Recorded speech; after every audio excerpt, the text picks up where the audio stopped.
Hello. Thanks for joining me. Thanks for giving me a few minutes of your time. I appreciate it. Today, you know what? I want to cover. I want to cover an article by Carl Medford, and the article ran in Inman earlier this week, yesterday. And the name of the article, the title of the article is "Only 29% of agents are doing deals. Here's how to be one of them." But here's the thing, and it's a somewhat lengthy article. But the first half of the article is really just Carl ranting, which is awesome. I thought it was fantastic. And I, of course, closely align with Carl's thoughts. And then once he kind of gets the rant off of his chest, he then goes into, here's some of the ways we can make it better. And so what he's talking about is, 71% of agents didn't do any business last year. And he goes on to just talk about, hey, this is an issue, right? Because the impression of a lack of professionalism and skill and value the public has of real estate agents is because of so many agents that don't do business. And in his rant, by the way, and he heavily leans on the T360 opportunity report, as well as the earlier report, which was the danger report.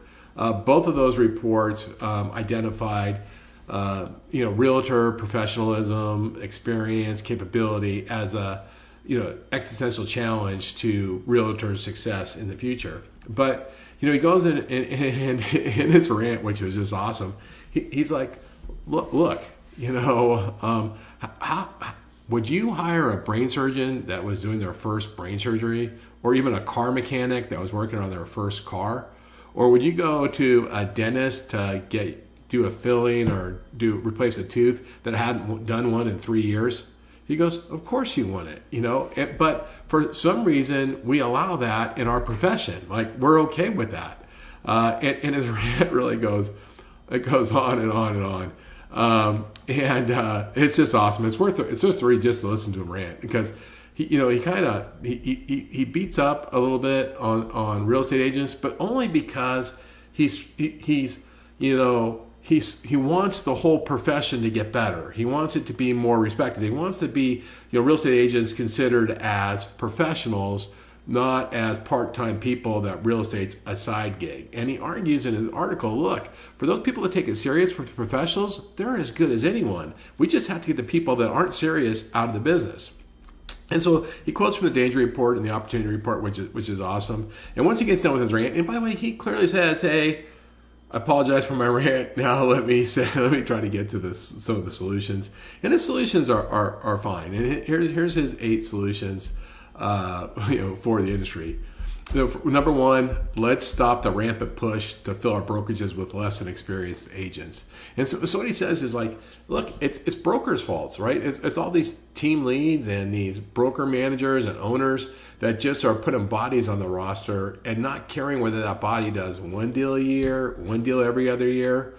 And then on top of that, of course, they put bodies on the roster and then they offer no training. In this section where he says, hey, he just says, let's quit hiring people that aren't serious, essentially. And then he quotes some statistics from his MLS. They're different than a little bit different than Redfin. That's 71% of real estate agents who didn't close any business in 2024. That number came from Redfin. I think the article was actually last week. But so he checked his MLS, and the numbers on his MLS were a little bit different. But essentially what it said is that, over half the agents in his MLS closed one transaction or less in last year, right?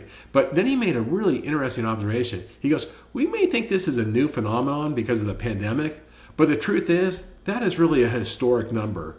The majority of real estate agents never close deals. And so he wasn't letting, the industry off by saying, oh, this is just a weird, this is just unusual. He's like, no, it's been this way for decades. It was this way 10 years ago. And so he quotes productivity from a decade ago. He goes, we just got to fix this. And he says, look, you may be shocked about these numbers, but they've been happening for a very long time. It just hasn't been making headline news until now. So his second suggestion was, let's raise the bar on licensing, and he compared, this is awesome, he compared other professions' licensing requirements. For example, a nail technician needs to have 200 to 600 hours of a professional training to get a license? And he goes, I don't know. Do you pay your lady at the nail salon? Do you pay her $10,000 to paint your nails? Probably not. We probably should have at least as much professional training as the nail technician. And he lists home inspector that depending on the state needs 60 to 140 hours. He goes, do you pay your home inspector $20,000 for the home inspection? Probably not. We probably need to be have more professional training than they do. And he lists like 20 things here, and it's just I don't know. It made me kind of chuckle.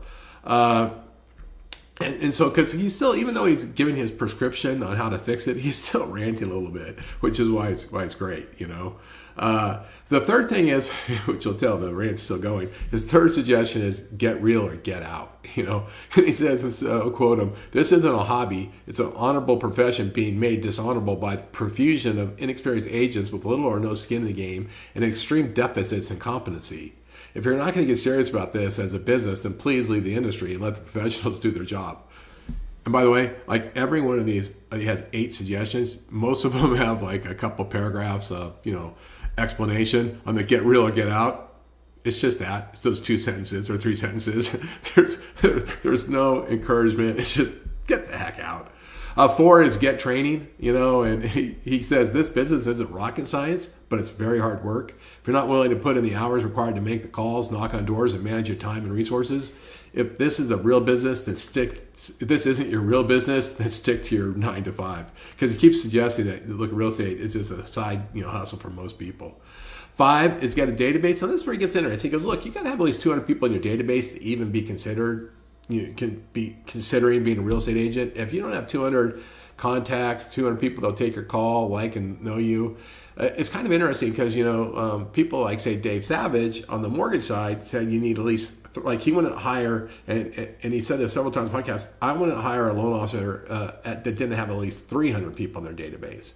And there's certainly, the more your database, that's the more tailwind you have, the more lift you have. And if you're brand new, you need a little bit of lift. I mean, if you're brand new, your best chance is to try to hit up your database.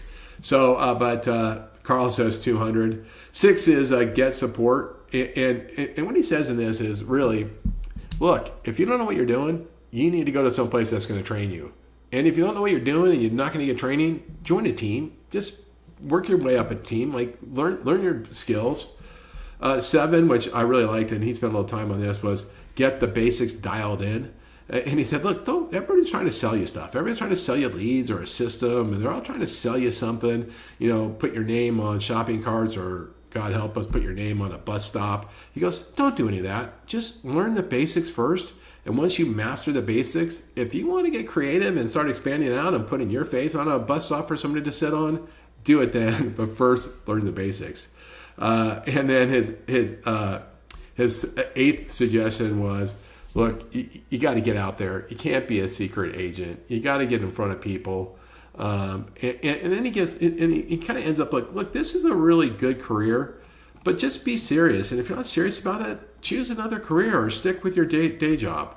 And so I really enjoyed his article. Here's what it looks like right here. Oh, let's see. Here's what it looks like right here. Here's Carl's article on Inman. It was awesome. The first half is the rant. This is all just rant. And then we get the second half, we start getting to the solutions. So, Carl, if you watch this or if you check out my LinkedIn, I appreciate your article. I appreciate your previous articles too, but good job.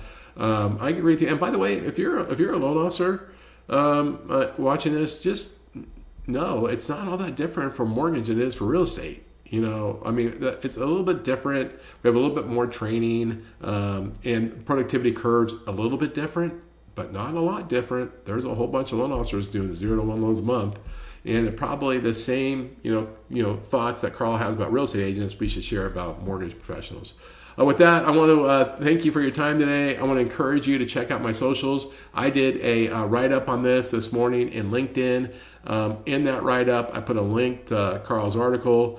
I also try to put a link to the article down below, so check it out. I enjoyed it. I hope you did too. I hope you're having a great week. I hope you're having a great day.